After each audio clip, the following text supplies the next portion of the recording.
Ang Amazon River ng South America ay isa sa tinaguriang life-giving river sa buong mundo. Bukod kasi sa ambag nito sa biodiversity, ay isa rin ito sa may pinakamalawak na drainage system sa buong mundo. Pero mga katoto, sa kabila ng natural wonders nito, alam nyo bang may mga mababangis na nilalang na nagtatago rito?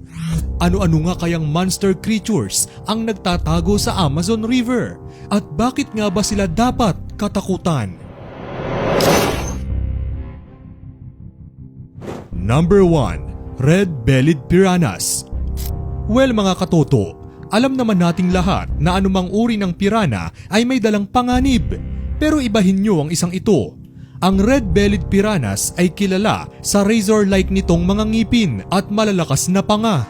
Kaya nitong kumagat na may bite force na halos mahigit kumulang 30 times ng kanyang body weight.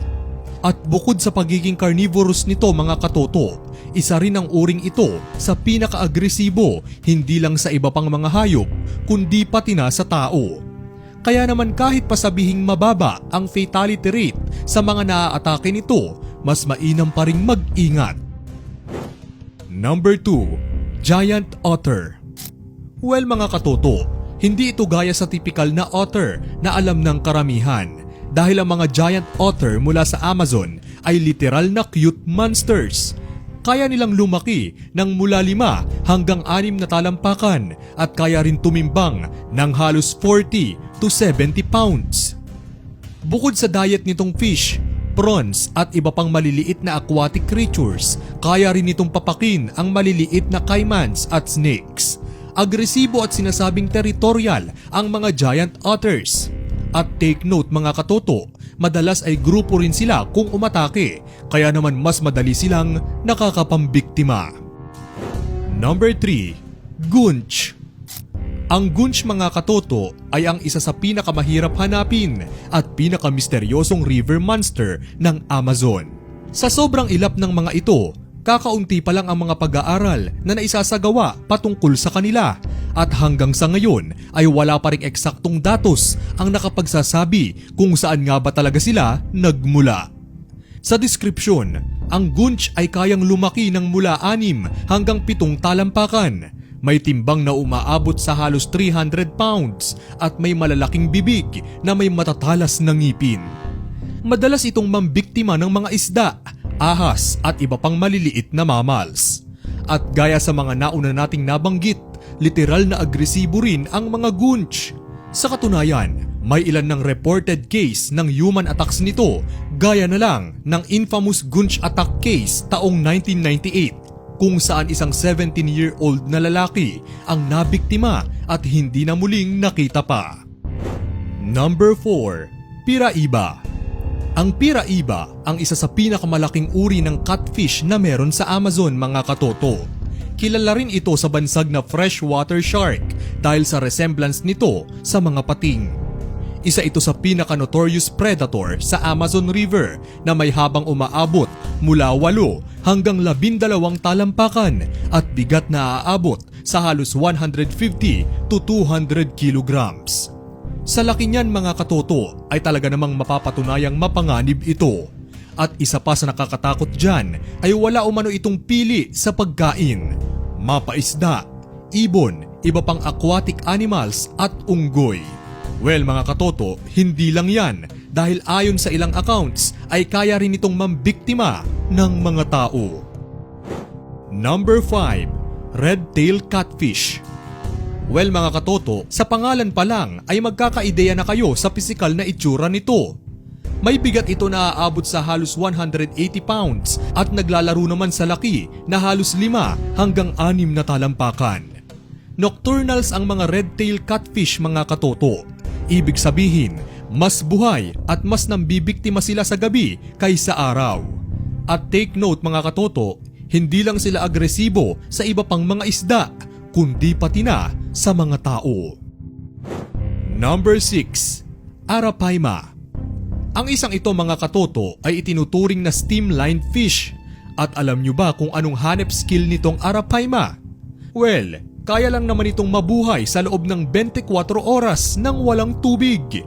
Kaya nitong lumaki ng hanggang 10 talampakan at may timbang na halos 200 to 400 pounds.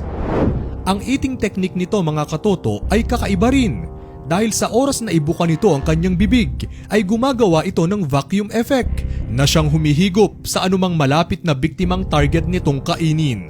At sa pamamagitan naman ng kanilang mga ngipin at bony tongue ay kayang-kaya rin nilang durugin ang kanilang mga prey. Dahil dito ay itinuturing isa ang Arapaima sa mga deadliest animal sa Amazon River. Number 7. Paraya. Ang isa namang ito mga katoto ay kilala sa bansag na vampire fish. Mayroon itong dalawang mahaba at matutulis na pangil na gustong-gustong mangagat at kumain ng mga isda, crustaceans, shrimps at piranha. Solitary, aggressive at fast swimmer ang isdang ito mga katoto. Kaya naman mas madali sa kanila ang humanap at mambiktima ng makakain. Number 8. Bull shark. Di tulad sa ibang uri ng mga pating, ang bull sharks mga katoto ay kayang makasurvive sa tubig alat o tubig tabang. May haba itong 7 hanggang 10 talampakan at tumitimbang ng halos 200 hanggang 500 pounds. Ang bull sharks mga katoto ay isa rin sa mga uri ng pating na may pinakamalakas na bite force. Idagdag pa ang pagiging agresibo nito na mas lalong nagpapanotorious sa reputasyon nito. Kaya rin itong makipagsabayan sa bilis mga katoto dahil kaya nitong lumangoy sa speed na halos 25 mph. Literal na river monster ito mga katoto, lalo pat sa record ay isa rin ito sa pinakadelikadong uri ng pating na madalas umatake sa mga tao. Number 9. Black Caiman. Ang isa sa pinakakinatatakutang predator sa Amazon River. Kaya nitong lumaki ng hanggang 80 feet at tumimbang ng halos 1,000 pounds. Camouflaging ang isa sa mga tricks nito upang makapambiktima. At gaya sa mga nauna, territorial ang Black Caiman mga katoto.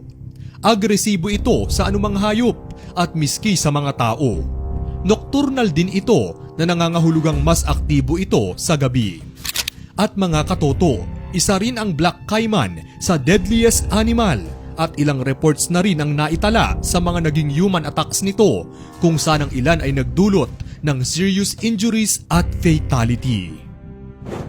Number 10. Green Anaconda. Ang heaviest, longest snake sa buong mundo na kayang humaba ng hanggang 30 talampakan at tumimbang ng hanggang 250 kilos. Sa laki nito mga tropa ay talaga namang kahit sino ay masisindak. Hindi man makamandag ang Green Anaconda ay isa pa rin ito sa deadliest predators sa buong mundo. Ang deadly technique nito mga katoto ay ang paglingkis at pagpulupot sa sinumang prey na targetin niya hanggang sa hindi na ito makahinga o madurog bago tuluyang lunukin ng buo. Unpredictable kung mambiktima ang Green Anacondas mga katoto. Isda, ibon, jaguars, deers o ano pang matipuhan ay talagang nilalantakan niya. Mabagal man kumilos sa lupa ay mabilis naman ito sa tubig. Sa laki nito mga katoto ay may ilang naniniwala na maski tao ay kaya nitong lulunin. At iyan ang 10 deadliest monsters mula sa Amazon River. Kayo mga katoto, ano sa palagay nyo?